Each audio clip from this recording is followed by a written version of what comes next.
हरि ओम। यदृच्छालाभसन्तुष्टो द्वन्द्वातीतो विमत्सरः समासिद्धावसिद्धौ च कृत्वापि न निबध्यते। कर्मयोगी निष्काम भावपूर्वक सांगोपांग रीत से संपूर्ण कर्तव्य कर्म करता है। फल प्राप्ति का उद्देश्य न रख करके कर्म करने पर फल के रूप में उसे अनुकूलता या प्रतिकूलता, लाभ या हानि, मान या अपमान, स्तुति या निंदा आदि जो कुछ मिलता है उससे उसके अंतःकरण में कोई असंतोष पैदा नहीं होता। जैसे वह व्यापार करता है तो उसे व्यापार में लाभ हो अथवा हानि, उसके अंतःकरण पर उसका कोई असर नहीं पड़ता। वह हर एक परिस्थिति में समान रूप से संतुष्ट रहता है, क्योंकि उसके मन में फल की इच्छा नहीं होती। तात्पर्य यह है कि व्यापार में उसे लाभ हानि का ज्ञान तो होता है तथा वह उसके परिणाम अनुसार यथोचित चेष्टा भी करता है, पर परिणाम में वह सुखी दुखी नहीं होता। यदि साधक के अंतःकरण पर अनुकूलता और प्रतिकूलता का थोड़ा सा असर पड़ भी जाए तो भी उसे घबराना नहीं चाहिए, क्योंकि साधक के अंतःकरण में वह प्रभाव स्थायी नहीं रहता है, शीघ्र मिट जाता है। कर्मयोगी संपूर्ण प्राणियों के साथ अपनी एकता मानता है, सर्वभूतात्म भूतात्मा। इसलिए उसका किसी भी प्राणी से किंचित मात्र भी ईर्ष्या का भाव नहीं रहता। विमत्सरापद का भाव यह है कि अपने में किसी प्राणी के प्रति किंचित मात्र भी ईर्ष्या का भाव न आ जाए।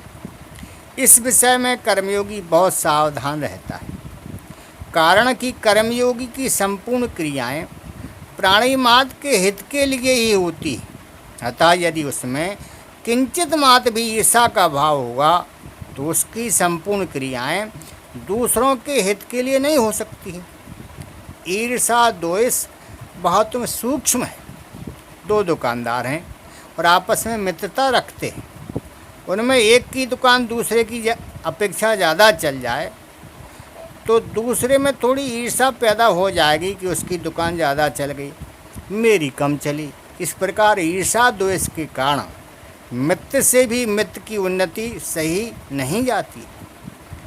जहाँ आपस में प्रेम है, एकता है, मित्रता है, वहाँ भी ईर्ष्या द्वेष आ जाता है। फिर जहाँ वैर भिन्नता आदि हों वहाँ तो कहना ही क्या। इसलिए साधक को इस दोष से बचने के लिए विशेष सावधान रहना चाहिए।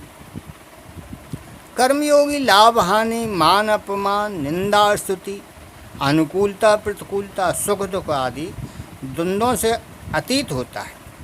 इसलिए उसके अंतःकरण में उन द्वंद्वों से होने वाले राग द्वेष, हर्ष शोक आदि विकार नहीं होते। द्वंद्व अनेक प्रकार के होते हैं, जैसे भगवान का सगुण साकार रूप ठीक है या निर्गुण निराकार रूप ठीक है, अद्वैत सिद्धांत ठीक है या द्वैत सिद्धांत ठीक है, भगवान में मन लगा या नहीं लगा, एकांत मिला या नहीं मिला, शांति मिली या नहीं मिली, सिद्धि मिली या नहीं मिली आदि। इन सब द्वंद्वों के साथ संबंध ना होने से ही साधक निर्द्वंद होता है। जैसे तराजू किसी भी तरफ झुक जाए तो वह बराबर नहीं कहलाता, ऐसे ही साधक के अंतःकरण में किसी भी तरफ झुकाव हो जाए तो वह द्वंद्वातीत नहीं कहलाता है। कर्मयोगी सब प्रकार के द्वंद्वों से अतीत होता है, इसीलिए वह सुखपूर्वक संसार बंधन से मुक्त हो जाता है। समः सिद्धाव सिद्धोचा, किसी भी कर्तव्य कर्म का निर्विघ्न रूप से पूरा हो जाना सिद्धि है और किसी प्रकार के विघ्न बाधा के कारण उसका पूरा ना होना असिद्धि है। कर्म का फल मिल जाना सिद्धि है और ना मिलना असिद्धि है। सिद्धि और असिद्धि में राग द्वेष, हर्ष सुख आदि विकारों का ना होना ही सिद्धि असिद्धि में सम रहना है। अपना कुछ भी नहीं है, अपने लिए कुछ भी नहीं चाहिए और अपने लिए कुछ भी नहीं करना है। ये तीनों बातें ठीक ठीक अनुभव में आ जाएं, तभी सिद्धि और असिद्धि में पूर्णता समता आएगी।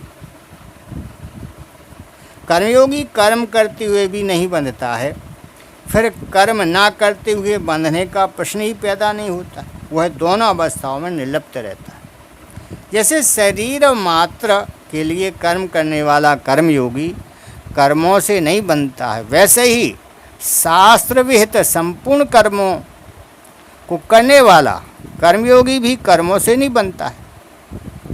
वास्तव में देखा जाए तो कर्मयोग में कर्म करना, अधिक करना, कम करना अथवा ना करना बंधन या मुक्ति का कारण नहीं है। इनके साथ जो लिप्तता, लगाव है, वही बंधन का कारण है और जो निर्लिप्तता है वही मुक्ति का कारण है। जैसे नाटक में एक व्यक्ति लक्ष्मण का और दूसरा मेघनाथ का अभिनय करता है।